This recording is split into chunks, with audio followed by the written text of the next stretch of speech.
जय श्री श्याम हारे के सहारे की जय हो। श्याम भक्तों, इस कलयुग में व्यक्ति बस दौड़ता जा रहा है। लोग ऐसी अंधी दौड़ में दौड़ रहे हैं जिसका ना तो कोई शुरुआत का पता है और ना ही अंत का। व्यक्ति की मंजिल क्या है उसको नहीं पता है, लेकिन दौड़ता जा रहा है। इसका परिणाम यह होता है कि वो हमेशा दुखी रहता है, हमेशा दुख भोगता है। और व्यक्ति जब दुखी रहता है तब वो लोगों से सहारा मांगता है।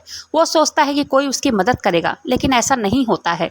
जब व्यक्ति पर दुख आता है तब सब उसका साथ छोड़ देते हैं, वो चाहे दोस्त हो या फिर रिश्तेदार। श्याम भक्तों, जब सारी दुनिया ठोकर मार देती है तब एक ही दरवाजा खुला होता है, वो है मेरे बाबा श्याम का दरबार। उनके दरबार में व्यक्ति थक हार के पहुंचता है और जीत कर वापस आता है।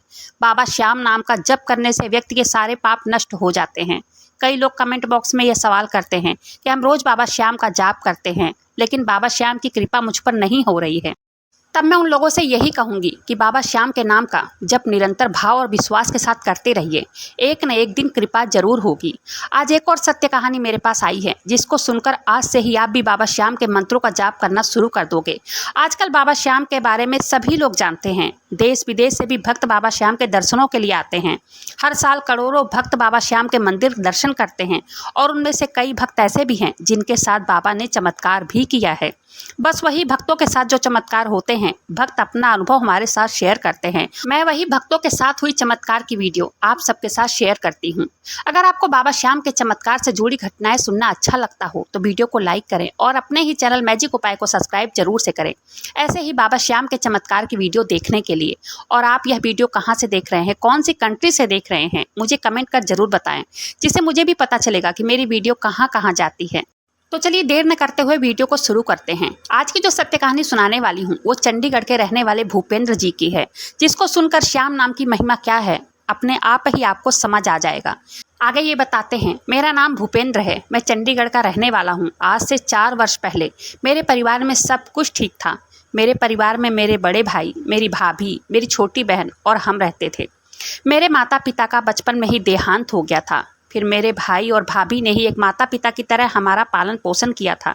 जब मैं 10 वर्ष का था और मेरी बहन 8 वर्ष की, तभी मेरे बड़े भाई की शादी हुई थी। हमारी भाभी हमसे बहुत प्यार करती थी। हमारी भाभी ने हमारा हर चीज़ का ध्यान रखा, हमें कभी भी माता पिता की कमी नहीं होने दी। हमारे जीवन में वो मनहूस दिन भी आया जिनसे हमारे घर को बिखेर दिया। पड़ोस में रहने वाले पड़ोसी के साथ हमारे यहाँ से ज़मीन के लिए झगड़ा काफ़ी समय से चल रहा था। यह मामला कोर्ट में है। इसके बावजूद वो लोग कई बार हमारे परिवार पर लाठी डंडे लेकर मारने के लिए चढ़ाते हैं। जब हम कंप्लेन करते हैं तो पुलिस वालों को पैसे खिलाकर हर बार वो लोग बच जाते हैं। एक दिन जब मेरे भाई और भाभी खेत में थे, तब जिस नाले के द्वारा हमारे खेतों में पानी आया करता था, उसको उन लोगों ने बंद कर दिया था। के बाद मेरे भाई ने आपत्ति जताई। उन लोगों ने मेरे भाई के साथ मारपीट करना शुरू कर दिया। वो लोग 4-5 लोग थे और हमारी तरफ से केवल भाई और भाभी थे। उस समय मैं कॉलेज गया हुआ था और मेरी बहन स्कूल। जब वो लोग मेरे भाई भाभी को मार रहे थे तब उसी पड़ोसी की पत्नी का पैर फिसल गया और खेत में खोदने वाला जो फावड़ा होता है वो उसकी छाती पे जा लगा और साथ ही गर्दन में लगा था, जिसकी वजह से उसकी मृत्यु हो गई। उसका इल्जाम मेरे भाई और भाभी पर लगा दिया गया। मेरे भाई और भाभी के खिलाफ हत्या का मुकदमा हो गया, जिसके कारण पुलिस वालों ने मेरे भाई भाभी को उठाकर ले गई। उन लोगों ने बहुत हाथ पैर जोड़े कि हमने नहीं मारा है, हमने कुछ नहीं किया है, वो फिसलने की वजह से हुआ है। लेकिन किसी ने एक न सुनी, उन्हें जेल भेज दिया। हमने बहुत प्रयास किया कि उनको किसी तरह से जमानत मिल जाए, लेकिन सारे प्रयास विफल हो रहे थे। अच्छे से अच्छा वकील भी हम लोगों ने किया, लेकिन कुछ नहीं हो रहा था।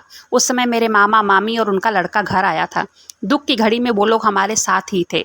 मैं और मेरी बहन बहुत रो रहे थे। हम अपने मामा मामी से कह रहे थे कि मामा मामी, भगवान ने तो हमारे माता पिता को हमसे छीन लिया, लेकिन माता पिता जैसे भाई भाभी को भी नहीं खो सकते हम, जबकि वो लोग निर्दोष है। उनके तरफ से खूब पैसा खिलाया जा रहा था। केस दिन पर दिन मजबूत होता जा रहा था। हम लोग ना तो खाते थे और ना ही हमें रात को नींद आती थी। तब मेरी मामी ने अपने बेटे से कहा कि तुम कल ही दोनों जन खाटू धाम चले जाओ, वहाँ जाकर अर्जी लगाओ। दवा के साथ दुआ भी करनी चाहिए। वो लोग बाबा श्याम पर बहुत विश्वास करते थे। उनके घर में बाबा श्याम की पूजा होती थी। तब मामी ने मुझसे कहा कि वहाँ जाओ, दर्शन करना, अर्जी लगाना और बाबा श्याम से कहना कि हे बाबा श्याम, मेरे भाई और भाभी का क्या कसूर है? तू तो हम दुखियों का सहारा है, अपनी कृपा की दृष्टि हम पर भी डाल। मामी कहने लगी कि कुछ न कुछ जरूर होगा, तुम उनकी बातों में मुझे विश्वास नजर आ रहा था। उन्होंने अपने जीवन की कई बातें बताई, कैसे बाबा श्याम ने उनका साथ दिया था। तब मैंने उनकी बातें सुनकर वहीं खड़े खड़े बाबा श्याम से प्रार्थना करने लगा कि हे बाबा श्याम, मेरे भाई और भाभी को बाहर निकाल दो, वो बेकसूर हैं। तब हम दोनों दूसरे ही दिन खाटू धाम के लिए निकल गए। वहाँ पहुँचकर मैंने दर्शन की लाइनों में लगकर बाबा श्याम के दर्शन किए। बाबा श्याम से कहा, हे बाबा श्याम, मैं तेरे द्वारे पर उम्मीद लेकर आया हूँ, मुझ लाचार की विनती को स्वीकार करो। तब मैं दर्शन करके बाहर निकला और वहाँ से एक बाबा श्याम की तस्वीर भी ली, इत्र रूपी प्रसाद भी लिया और लेकर मंदिर से निकल पड़े। तब रास्ते में एक संत मिले। वो हमसे पूछने लगे कि बेटा तुम इतने परेशान क्यों हो। तब मैंने उनको अपनी सारी परेशानी बताई। तब उन्होंने कहा कि अगर गलती नहीं की है तो बाबा श्याम आपके साथ कभी भी गलत नहीं होने देंगे। वो तो संत कहने लगे कि वो तो हारे के सहारे हैं, जो भी हारा हुआ होता है वो उनकी मदद करते हैं। बस तुम इनकी पूजा करो, इनका नाम जप करो, तब ये तुम्हारे भाई भाभी को सकुशल बाहर स्वयं लेकर आएंगे। तब हम लोग घर आ गए।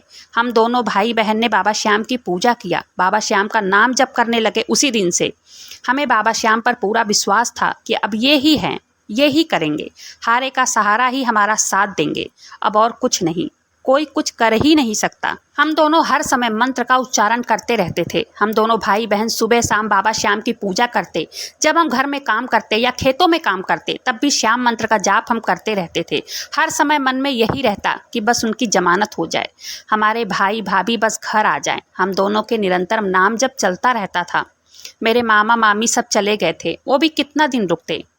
एक चमत्कार हुआ, 25 दिनों के मंत्र जाप का, बाबा श्याम की पूजा का चमत्कार।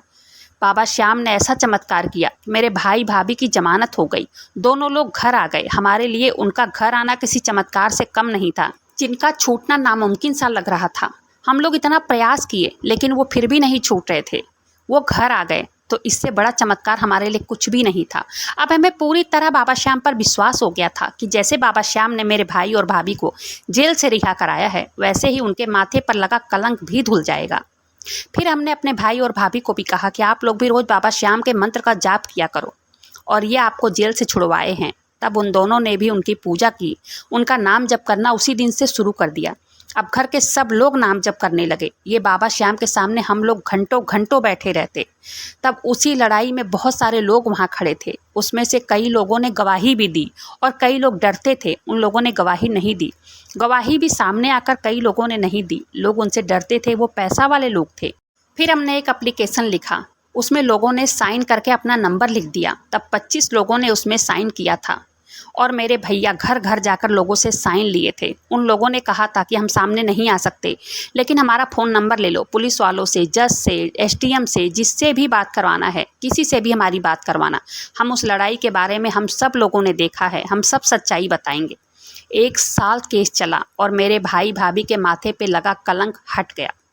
अब हमारा घर पटरी पर आ गया है। जो खेत में केस चल रहा था, अब वो भी केस बंद हो गया है, वो खेत हमें मिल गया है। खाटू वाले की कृपा से सब कुछ ठीक चल रहा है। हमारे साथ बाबा श्याम का बहुत बड़ा चमत्कार हुआ है। मेरी भाभी को 15 साल से कोई संतान नहीं थी। उन्होंने बहुत दवाइयाँ करवाई, बहुत झाड़ फूँक भी करवाया था, बहुत आयुर्वेदिक इलाज भी करवाया था, टोने टोटके सब किया था, लेकिन उन्होंने मान लिया था कि हमें औलाद नहीं हो सकती। हम दोनों भाई बहन को ही वो अपने बच्चे समझते थे। लेकिन बाबा श्याम का हमारे जीवन में ऐसा चमत्कार हुआ कि मेरी भाभी को 15 साल के बाद बेटा हुआ। बाबा श्याम के दरबार में सब कुछ मिलता है, टाइम लगता है, लेकिन मिलता ज़रूर है। जहाँ खाटू वाला होता है वहाँ उनके भक्तों का कोई कुछ बिगाड़ सकता ही नहीं है। समय ज़रूर लग सकता है, लेकिन आपकी बाबा श्याम ज़रूर सुनते हैं। बस विश्वास दृढ़ होना चाहिए। जितना जिनका विश्वास होता है और भाव होता है, उतनी ही बाबा श्याम की कृपा उन पर होती है। श्याम भक्तों, तभी तो कहते हैं श्याम नाम की शरण गति ले लो, तब उसका उद्धार होकर रहेगा। इसमें किसी प्रकार का संदेह नहीं है। आज की सत्य कहानी यहीं पर समाप्त होती है। अगर वीडियो पसंद आई हो तो वीडियो को लाइक करें, अपने ही चैनल मैजिक उपाय को सब्सक्राइब जरूर से करें। कमेंट बॉक्स में बाबा श्याम नाम का जयकारा जरूर से लगाइएगा। मिलते हैं फिर ऐसी किसी वीडियो के साथ, तब तक के लिए जय श्री श्याम, हारे के सहारे की जय हो।